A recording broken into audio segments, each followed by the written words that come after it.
Coast Guard member living in Fairfax County, accused of threatening to kill President Trump, is under arrest and due in federal court later today. Fox 5's Stephanie Ramirez is live this morning outside of that courthouse in Alexandria with more. Stephanie. Marissa, Steve, and investigators believe that this man, who we're told was living in Oakton, Virginia, maybe about a half an hour away from the White House, that he's been making threats to assassinate President Donald Trump for the past 5 years. And we're digging into the court documents this morning that say that a U.S. Park Police sergeant, who's part of an FBI Joint Terrorism Task Force, identifies 63-year-old Peter Andrew Stinson as a self-declared Antifa member and former U.S. Coast Guard lieutenant who was previously awarded sharpshooter ribbons for pistol qualifications nearly 30 years ago. He was also a FEMA instructor at one point, but more recently, investigators claim Stinson has been making threats across social media. Court documents quoting several posts, including one from August 6, 2020, reading, "Yes, I would pull the trigger. Would you?" When President Donald Trump was shot during a July 2024 campaign rally, Stinson reportedly replied in part, "If you're going to do something big, get it right," with a wink emoji. And a few months ago, March 9, 2025, Stinson is quoted as posting about the president, "He needs to be Luigi'd," the comment believed to imply the assassination of someone in power as a means of social justice. Also, get a look at this. Peter S. here on the daily May Day umbrella walk. Here, we're going to encircle the Capitol. 8647. Impeach and remove. That's what that's about. You thought that's something else? That's in your head, not mine. Impeach and remove. It's the only nonviolent solution. That's an Instagram video Stinson posted. We're seeing that 8647 being used in more protests now to mean to get rid of the 47th president. There are people, though, who do see that as a direct threat, and at least one person tagged the FBI director in that social media video post, despite what Stinson says it means to him. It's also worth noting, guys, in these videos that he made as part of his protest against the president, we're told he's also the founder of the May Day movement, which keeps a constant presence outside of Union Station and calls for the impeachment of President Trump. Here's what the group's spokesperson said to our Fox 5's Bob Barnard. Peter said some angry things online, and I'm not going to speculate as to whether or not those were even all him. It's the prosecution's job to prove that he said those things and that they were illegal. But he has a First Amendment right, just like everyone else does. And he operated entirely lawfully within that right whenever we were around.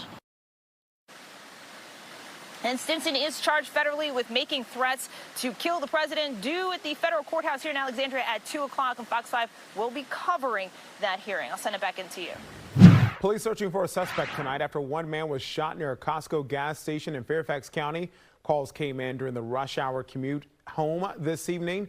Fox 5's Josh Rosenthal live in High Bluff Valley tonight with what we know so far. Josh. Hey, Kenneth, this is the Costco on the 7900 block of Richmond Highway. When we got here a few hours ago, this parking lot was absolutely jam-packed with customers. But look over here tonight, it is police who are still here, still working hard. Here's the latest. Police tell us a man was shot. They say the call came in right around 6:30 tonight. They actually do not believe the shooting happened here at Costco. They say it happened nearby, and this is where the shooting victim ended up. We're told police do have a person of interest in this case. They've been searching for hours. We've seen a police chopper overhead. In fact, it's still up overhead. Patrols out there looking. Canines are out there looking. We're also told that while police initially thought the victim's injuries were life-threatening, now they think he'll survive. And one of the big reasons for that, they say, is because he ended up here. This is a very busy area down here in Richmond Highway. It does appear that because the crime scene was somewhere else, the victim thankfully actually came to a location where there were people that were able to call for help, so we are thankful for that. And obviously his condition has been upgraded to, or downgraded, I'm sorry, to non-life-threatening, so that's good news for sure. Tonight, police are hoping for the public's help. They are asking anyone with any information about what happened here and what happened near here to please give them a call.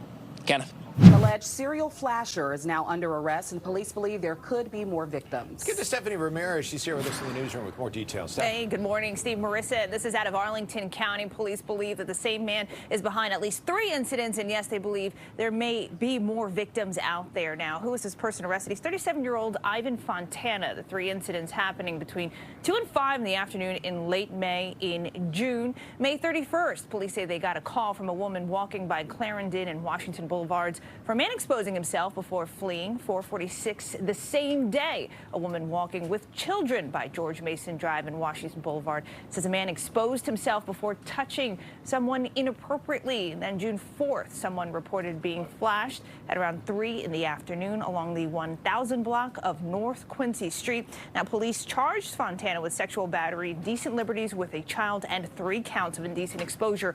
Arlington County police are asking people to contact them, not only if they believe they may have been a victim, but also if anyone may have had any other inappropriate contact with this person. Marissa? Tonight, a man's wanted for sexually assaulting a child and then leaving the country, but now he's in custody. And authorities in Maryland say that he was arrested in Arizona when he re-entered the country and is back in Charles County. And that is where we find our Fox 5's Nana Bonsu with the very latest. Nana? The Charles County Sheriff's Office says a 28-year-old man drove to this Dorchester neighborhood and convinced a 12-year-old to come out of her house and sexually assaulted her in his car. On your screen is the man the Sheriff's Office once called a fugitive. 28-year-old Franklin Argueta Marquez is facing 2 counts of rape and sexual offense. Investigators say Argueta Marquez met a 12-year-old girl online and started chatting with her through direct messages. One day he was able to convince the girl, who was 12 at the time, now 13, to sneak out of her house and get in his car. Detectives say that's where he sexually assaulted her. The child's parent found out and reached out to the sheriff's office. On March 14th, they put out a warrant for Argueta Marquez's arrest, but he was nowhere to be found. They say he left the country and believed he lived in Beltsville at the time. 2 months later, on May 29th, when he returned to the United States, he was arrested by authorities in Arizona. People who live in this tight-knit community say hearing this is concerning. One woman is calling on neighbors to help keep kids safe. As a parent and a grandparent, obviously I'm devastated. My granddaughter is, 12 years old, and she comes here and visits us from time to time. There's lots of children in this neighborhood. My first thought is anger. My second thought is compassion for the family that had to go through that, for the young lady who had to go through that. I think as a whole, just be more active, get to know each other a lot more so that we are aware of who belongs in our community and who does not. Now, the sheriff's office is sharing a couple tips for parents to help keep their kids safe online, like knowing your child's passwords and logins and using parental control tools and privacy settings. They are also sharing a number of warning signs out there as well, like using devices late at night or hiding screens or a change in behavior and mood. Now, when it comes to the sexual assault that happened in this community, detectives say Argueta Marquez was driving a dark-colored car when he assaulted the girl. Now, the sheriff's office doesn't believe that there are any victims out there, but they say if you were impacted, if you know the suspect, they want to hear from you. Tonight, D.C. police want your help catching a suspect who they say assaulted and tried to also sexually assault a woman. Police say a surveillance camera captured the suspect. Fox 5's Shamari Stone has this story from Northwest. Right now, I'm in an undisclosed building near where police say this all happened, and we're not showing you where out of respect for the alleged victim in this case. We're on the 1200 block of 11th Street Northwest, and people who live and work around here are concerned. They're extra vigilant tonight. Detectives telling us this surveillance video capturing the suspect smoking, wearing jean shorts, a white t-shirt, and a black beanie on his head with what appears to be a cigarette behind his ear this past Saturday around 1 o'clock in the morning. According to the police report, a woman reported that the suspect assaulted her and attempted to engage in an unwanted, forced sexual act with her. Tonight, people who live in this community are concerned. You've seen the surveillance video. You heard about what happened. What's your reaction to this? This happened right near where you work. It makes me not want to come to work, to be honest.